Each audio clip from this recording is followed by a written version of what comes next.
After reading the last chapter of One Piece, I can't tell if Oda literally threw out multiple arcs of philosophy and life lessons that have been built up for nearly 10 years in over 400 chapters, or is going to flip it on its head and make one of the greatest arc conclusions of all time. Probably the first one. Hello Internet, Jojo here, and today we're going to dissect Wano, so let's not waste any time with empty platitudes, grab your scalpel and slice this frog open because we have a lot to talk about. So, to start this off, let's go towards the end of Act 3, the chapter that just came out, depending on when this video is actually going to get released, a couple weeks ago. In this chapter, Hiyori Kozuki, or Kizuki Hiyori, whatever you want to call it, one of the good guys, says that the Kurozumi clan, the clan of the individual who overthrew Wano, was born to burn. Now, there are many things wrong with this statement. If this was intended to refer to only the individual Orochi, then that is spitting in the face of a previous story arc, Water 7. That entire story arc was themed around how your existence itself is not a crime. It is not a crime to simply exist. It is by far one of the greatest arcs in One Piece. However, this is completely undone by Hiyori saying that Orochi was born to burn. Like, his birth itself was something that warranted him to burn to death. Those government bastards may tell you that your existence is a crime, but no matter how dangerous you may be, just being alive is never wrong. Remember, when a ship is built, no matter what type, it's neither good nor evil. You got that. If this is what I think it is, and she's referring to the entire Kurozumi bloodline, then it spits on Marineford, which was themed around how no person is responsible to pay for the sins of their father. Even before his birth, Ace, Gold Roger's son, was hunted. He would have been killed as a child if he had been caught, simply because of who his father was. When we heard rumors that your father had a child, we took them very seriously. But no matter how far and wide we searched, we couldn't find you.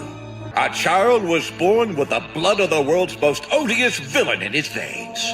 You're a true father. Is Gold Roger, the king of the pirates. This is even more potent because of Orochi's backstory. Something his grandfather did caused his entire clan to be slaughtered, like Itachi killing the Uchiha style. As far as we know, Orochi is the last of the Kurozumi clan, and his death by Denjiro was the Kozuki clans and their retainers finally ending that bloodline. The fact that the good guys seem to believe that this was not a horrible and atrocious time in their own history, but are advocates for killing more Kurozumis is absolutely unthinkable and undermines Marineford's themes of how the child is not responsible for the crimes of their father. I had no idea. Though to be honest, you don't take after old Roger much.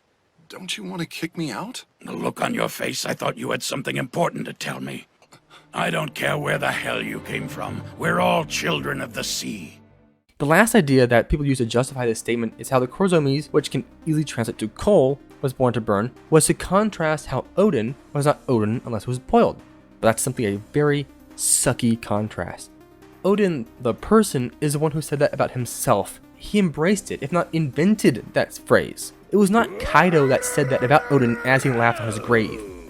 Also, did it cross anyone's mind that the Kurozumis might have been burned to death during the first genocide, and that Orochi chose boiling for Odin because of his name, like they burned the Kurozumis because of their name? Hiyori saying that Kurozumis are born to burn is like saying they are born worthless, they remain worthless, and will die worthless. Their only benefit to the world is to die by burning. And even though it was said in a poetic way, it doesn't make it better, especially when the Kozuki clan nearly did commit mass genocide on the Kurozumis. And it's even worse that they are celebrating it. For the Scabbards, this entire raid was about avenging Odin, not saving Wano. It was always about Odin and how they killed Odin. It was Odin, Odin, Odin. The narrator even says that this is how the samurai regained their honor or their glory, not how they saved Wano. This was not about the suffering people of Wano at all. And for the record, I believe that this song is intended to be Moon Princess and was actually Orochi's favorite song as well. Likely because he viewed the Kurozumi clan as a clan that was being sung about and revived. It's all about perspective. His perspective is that he's the good guy. Look, I don't know if Oda meant this or if this is different in Japanese, but saying that anyone was born to burn is a bit much, especially because of the major themes of the other arcs. However, this thought process can be looking into Hiyori. When you actually look at it, Hiyori is a lot like Orochi. The only difference is that we consider Orochi the bad guy and Hiyori the victim. What Orochi got was justice, correct? And we should be glad that justice won. The one who wins will rewrite the definition of right and wrong. They'll decide the future and how the past is written. Will justice prevail? Why, there's no other way! The winner will define the meaning of justice! Doflamingo's speech has never rung more true than this instance, has it? So with this in mind, what do you think is going to happen to any more Kurozumis that happen to be around? What fate awaits regular members of Kaido's army, King, Queen, Jack, the pirates who Otama took control of, any person who is sympathetic to Orochi? It is a death sentence for them all. Let's be honest here, Hiyori is going to be the actual leader by advising the mentally 9-year-old or 8-year-old, I don't remember how old he is, Momo. After all, she was literally in the middle of politics for the last 20 years. Most of the other scabbards and Momo have nowhere near the same experience that she does, and she spent most of her time manipulating people. Even when the scabbards go to the flower capital after Kaido's defeat, Oda specifically shows Hiyori in the same page that Denjiro states that he brought the new shogun of Wano. You know, Denjiro, the scabbard who spent 20 years with Hiyori and doesn't actually introduce Momo as shogun.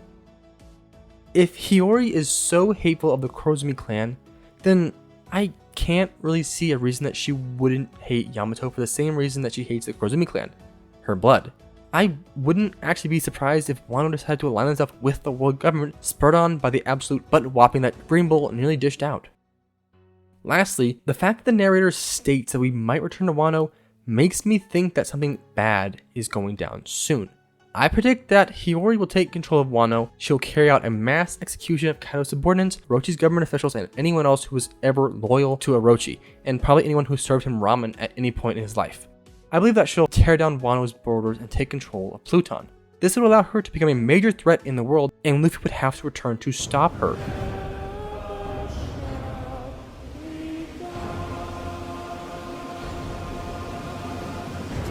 This would put the Strawhats up against the Scabbards, Momo, and Hiyori, and that's, what, 10 on 10? Huh. Surprisingly balanced, isn't that? Of course, give or take, if some of the Scabbards don't agree with the genocide, and the Navy shows up to help Wano against the Straw Hats, who knows what other intricacies could end up here. This would definitely be a challenge and be a threat to the Straw Hats if they were to come back. If they were to fight, this would allow Momo and Luffy to have a real fight, which is, kind of thematically appropriate because they've had fake fights before. Zoro would finally get to seriously fight Denjiro, which he didn't before. Jinbei could fight Kawamatsu, sumo guys. You get the idea. This battle would be absolutely epic and the perfect setup for Luffy to return and just wreak havoc on the tyrannical Kozuki clan. Or, bear with me, Oda could have just majorly messed up the most hype arc in all of One Piece, which is probably the case. I know I just laid out a massive theory that probably would actually be better, but honestly I don't think it's going to happen. Wano is filled to the brim with plot holes, bad pacing, statements that don't mean anything, foreshadowing that meant nothing, parallels that meant nothing, and loose plot threads that don't connect to anything. Yamato's entire character ends up going nowhere. Oda, you have wasted our time. You have caused nothing but strife in the community because of this character, and then Yamato not even joining the crew. For what? What did you rattle us for? The stress that you have put people under for this character we were not rewarded. Nobody was rewarded. Another Rebecca, another Vivi. But with all the controversy, at least with Rebecca and Vivi, we liked them. There was no controversy, nothing. And the worst part is, it's a blessing in disguise that Yamato did not join the crew because I don't want to deal with the nonsense that comes with her character or his. I don't care if you're mad. Listen, at this point, it doesn't matter to me anymore. The fact that I have to tiptoe is Oda's fault because there shouldn't be a debate about it. That's right. Oda wasted all our time with these SBCs. Oh my God, no, Yamato's a girl. But then you use male pronouns throughout the entire story and you rattle everybody on Twitter, fighting endlessly for nothing. For nothing. Carrot randomly becomes leader of the Minks, Zoro gathers no samurai, Frankie makes no special weapons to fight Kaido, Zoro never goes to Rima's grave that we see, we found out very little of Zoro's backstory despite how much foreshadowing there was. Kaido has like 3 pages of backstory that made him a glorified Don Krieg, the Big Mom pirates are still at the bottom of Wano's waterfall, Green Bull shows up and then leaves, accomplishing nothing. Shanks sails to Wano, scares Green Bull, and leaves for some reason. We don't know the fates of Kaido and Big Mom. Are they dead? Are they unconscious? Were they captured? Are they still in the lava? Zunisha shows up, goes, "Oh, look, Joy Boy," and then leaves. Literally the entirety of Wano, Oden's life, the entire goal of the Scabbards was about opening Wano. And now, after the entire arc, they just don't. The Navy is on the borders of Wano and does nothing. Why are they there at all? What was the point of having Luffy get KO'd so many times? That's just a pet peeve of mine. You did not have to do that. You knew you did not have to do that. How could you have done that? Can you live with yourself? What you've gone and done. What you've gone and done here. Luffy promising to beat Big Mom all across the Grand Line. He never lands a hit on her. Rima was never even a relevant part of Wano. What's up with the Grim Reaper that cut Zoro? What happened to Usopp and Frankie redesigning the raid suit? Wasn't Wano known as a country of gold? What happened to that? What is the deal with sea prison stones? They've been such a big thing for a long time, but were barely mentioned in Wano outside of nails. Did anyone miss the point of Oden's logbook? What was the point of Drake and Sword? CP0 could have done the same thing, or the other way around. I'm not expecting Zoro to be related to Daimyo of Ringo, but what was the point of even introducing the Daimyo if it wasn't going anywhere? We never see him again. The flashback is all we have. We don't even see him fight Kaido. Not to mention all the events that made the raid sluggish and slow. The Ice Oni could have been done in 2 chapters or completely removed. Kanjuro Fire Demon Bomb thing? That could have been removed as well. A lot of Udon Prison could be removed. The whole Save Otama thing could have been removed. Frankie's work as a shipwright literally led to nothing. Not to mention all the flashbacks. You know, we can't complain that the anime has a lot of flashbacks, but the manga also has so many as well. I think Udon could have been drastically reduced. Let Kaido one-shot Luffy. Let Luffy compete with Kid for a bit. Let him find a teacher. But after that, cut away and don't show Luffy again until he saves the Scabbards on the ocean. Udon should have been treated like a time-skip training arc. Then let him manhandle ulti in his base form while the Scabbards fight Kaido. Honestly, just have Luffy scare the Tobiropo with a blast of Conqueror's Haki. That would have been enough to hype him up. There would be no "the raid will fail" meme because no one would have any idea exactly how powerful Luffy was and no reason to think he would lose. Just have Luffy learn Advanced Conquerors, during the time skip in Udon, and that would remove both, getting knocked out by Apu and getting knocked out by Kaido's Ragnarok. Nothing else has to change. We could just remove the bloating from both Udon, the raid, and Roof Piece without losing anything. I mean, come on, the zombie virus, is it necessary? Why? The Big Mom amnesia thing? What did that add to the story except make her big meme? We could have her wash up and suddenly wreak havoc until Kaido comes to fight her. We could have her smash Queen, but then have her fight Kaido on mainland Wano. It would have been a much greater spectacle. Having them fight on Onigashima meant that they couldn't do any actual damage to the island because the story kind of needed that for later. Or even better, not have Big Mom in Wano at all. Now, let's talk about Orochi. There is no reason to keep him alive after so many attempts. The only thing he did was set the castle on fire. That is it. It would have been far more poetic if he was killed by betrayal, as he was so worried about everything else except being betrayed. But instead, Denjiro killed him. Yay. Like, not even Hiyori, of all people. Come on. Then again, why was Hiyori there? She just went there to yell at Orochi. That's it. No reason whatsoever. Having Orochi survive Kaido is also pretty stupid. Kaido should have known about his very incredibly powerful and rare Dragon Devil Fruit. The only other one that we know of. There's 2 Dragon Devil Fruits. Kaido has one, and he took absolutely no interest in Orochi having the other one. I feel like Kaido should have had another soldier who didn't have a Devil Fruit who he planned on giving Orochi's Devil Fruit to. Perhaps a surprise commander. A 8-sword style user. Perhaps a fishman. It would have been really cool to see 8-sword style versus 9-sword style. Honestly, even Yamato would have been perfect, as the mythical 8-headed dragon is called the Yamata no Orochi. It could be a play on words for Yamato no Orochi, but instead, we get an ice dog. That's not nearly as cool. Oh, I actually almost forgot. Momo getting captured and running away. Could there have been a more annoying storyline? Did we really need dozens of panels of it? It could have been mostly removed and absolutely nothing would have been missing. It was long, it took up way too much time, and was not really that important in the long run. Anything that was important to Momo as a character could have been pointed in at any other point. In reality, we got this unnecessary stuff when we could have gotten a longer fight with Zoro versus King, Queen versus Sanji, or any of the Strawhats versus the Tobiropo. Also, Zoro didn't fight an actual swordsman in Wano at any point. Gyukimaru is a fox, probably never actually learned how to use a sword in the first place. Denjiro wasn't an actual fight. I don't think Big Mom counts, and King is a brawler, not a single swordsman worthy of note. He could have fought Jack, at least briefly, he uses some kind of sword, and simply get a fight between Inuyasha and Jack. Not even a Straw Hat taking out one of the commanders. Wouldn't it have been awesome to see Jinbei take on Jack? I mean, he was just hyped up this arc, yet he didn't do anything. It would have been awesome. Heck, it might have been more therapeutic to see Carrot fight Jack. At least you'd have a good reason for being given the leadership of the Minks. Wait, hold on. Whatever happened to Perospero? I actually do not remember. Marco as well, where'd he go? The dude just sat out and took on fodder when he could have been doing so much more on the roof.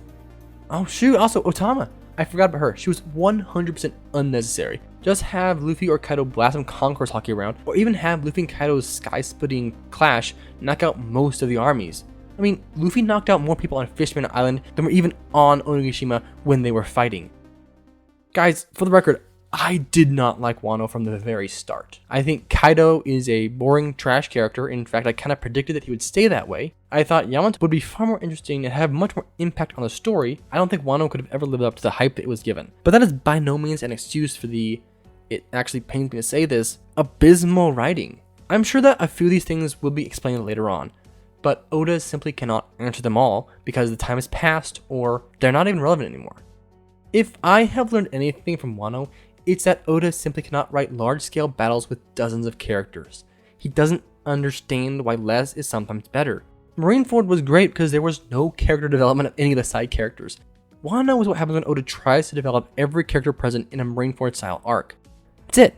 If we remove or minimize characters like Yamato, Carrot, Perospero, Marco, Izo, Wanda, Hawkins, Drake, Speed, Hiyori, Otama, Kanjuro, Orochi, Hyogoro, and his little troop of people who I never cared to learn their name because I don't care about them, we would probably be celebrating one of the greatest arcs in One Piece's history. But we're not. Now, for the many problems I've listed that I've had with Wano, there were awesome things about it. I will admit, there are things that I did love. I loved Gear 5th. I know a lot of people didn't like it, but maybe it's just the power scaler in me. I really liked it.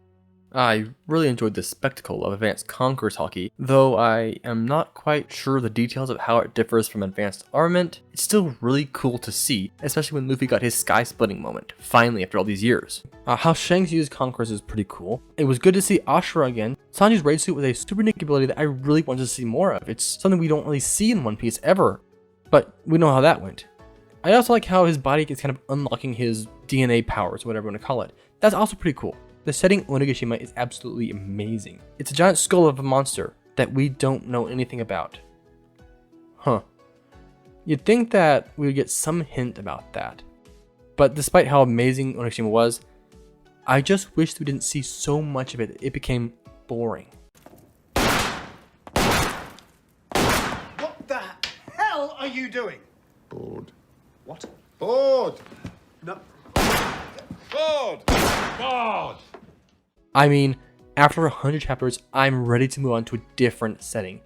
Odin was pretty cool, but the constant inflating of his importance was something that was absolutely suffocating. It made me hate him. I'm not looking again! Oh, that's what it was! Oh, that's what it is! That's the last one! It's over! Honestly, I feel like a lot of Wano is ruined in hindsight because of all the insane praising that it got and didn't deserve. I'm sure there's more that I liked about Wano, but at this point, it's more disappointing than not. Everything I look at and think of as a good thing, I now see something wrong with it. I'm far more disappointed than I am excited. Overall, I can't give it higher than a 6 out of 10. If it was 50 chapters shorter, I don't think we would have this conversation. Guys, there's nothing more I want to say than One Piece is the greatest work of fiction ever. And at one point, I didn't believe that, but I simply can't anymore. I don't know if I'm only noticing this now that I'm watching Avatar, but as I watched Avatar, I found myself asking questions verbally only to have them answered literally seconds to minutes later. That's how a good series works. There's a quote by Lee Child, the author of the Jack Reacher series. How do you bake a cake has the wrong structure. It's too indirect. The right structure and the right question is, how do you make your family hungry? And the answer is, you make them wait 4 hours for dinner. As novelists, we should ask or imply questions at the beginning of a story, and then we should delay the answer. Readers are human, and humans seem programmed to wait for answers to questions they witnessed being asked. I think that sums up One Piece pretty well. Some questions were asked at the start of the series. What is the One Piece? What is the All Blue? Will Luffy become the Pirate King? And way more. But what Wano did was ask a lot of questions and then forget about them or put off the answers until far, far later. This is like making your family wait hours for cake, but then saying that you forgot to make it or that they will have to wait until tomorrow. Eventually, they're just going to eat something else. The answers to the biggest questions in One Piece are promised at the end of the series. But dinner time is past for meals like opening Wano's borders. It feels like Oda forgot to make dinner after promising it for literal years. We were sitting at the table, forks in hand, salivating, and then our fellow meal eater, Zunisha, asked about it, and we're told the meal was not coming. I could probably go on about the problems and my thoughts on Wano, but I simply can't, honestly. You're all smart people, I trust you understand what I'm saying. I don't hate One Piece. I'm not sure I could really ever hate One Piece, but you can't be blind to its faults. When you become accustomed to eating garbage, you will forget what good food tastes like. You betrayed my trust, you betrayed our friendship, you betrayed everything that I've ever stood for. You let me down! Then why are you helping me?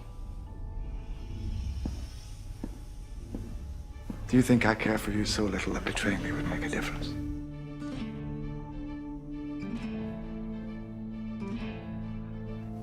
Cut out the whining while you're at it.